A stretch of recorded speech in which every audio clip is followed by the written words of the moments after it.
Hi friends, నేను మీ Swapna. Welcome back to Swapna's kitchen. చల్లని క్లైమేట్లో అలా మంచిగా వేడి స్ట్రీట్ స్టైల్ క్రిస్పీ బజ్జీ చేసుకొని తినాలని ఉంది. So let's start. ఇప్పుడు ఒక మిక్సీ జార్లో 1 టేబుల్ స్పూన్ జీలకర్ర అండ్ 1 టేబుల్ స్పూన్ వాము, కొద్దిగంత చింతపండు వేసుకోవాలి. చింతపండు వల్లే టేస్ట్ పెరుగుతుంది, తప్పకుండా వేసుకోండి. And 1 table spoon garam masala, తగినంత ఉప్పు, మీ టేస్ట్కి తగ్గట్టు ఉప్పు వేసేసుకోండి.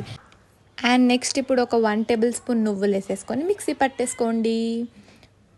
టడా! ఇప్పుడు ఒక బౌల్లో 2 కప్స్ శనగపిండిని వేసుకోవాలి. తగినంత ఉప్పు, 2 టేబుల్ స్పూన్స్ కారంని కూడా వేసుకోవాలి. ఇప్పుడు కొద్దిగా వాము, కొద్దిగా బేకింగ్ సోడాని కూడా వేసేసుకోండి. ఇప్పుడు అన్నిటినీ బాగా మంచిగా కలుపుకోండి.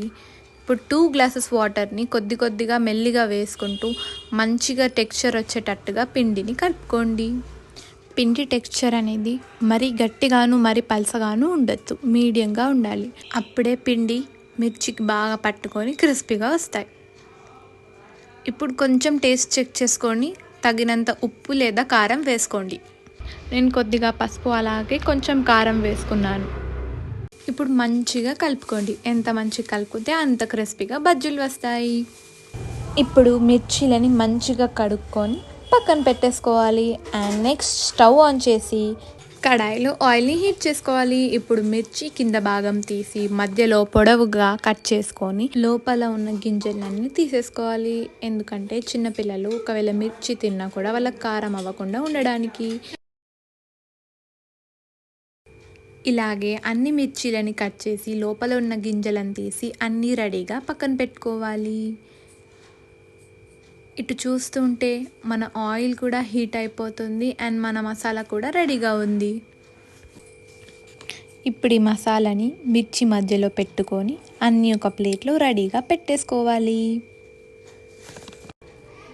అన్నీ రెడీ అయ్యాక ఇప్పుడు ఈ మసాలా మిర్చిని పిండిలో ముంచుకుంటూ పిండి మిర్చి లోపలికి వెళ్ళే వరకు ముంచుకుంటూ హీట్ అయిన ఆయిల్లో వేసుకోవాలి. ఇలాగే అన్ని మసాలా మిర్చిలను కడాయిలో పట్టే అన్ని వేసుకొని ఫ్రై చేసుకోవాలి. వెంటనే మిర్చిలను కదిపితే మిర్చి పిండి అనేది కడాయికి అంటుకుపోతుంది.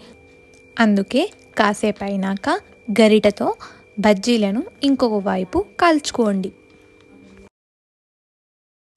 మనం ముందుగానే టిష్యూస్ని బౌల్లో సెట్ చేసుకోవాలి. మంచిగా గోల్డెన్ కలర్కు వచ్చే వరకు వెయిట్ చేస్తూ మీడియం ఫ్లేమ్లోనే బజ్జీలను ఫ్రై చేసుకోండి.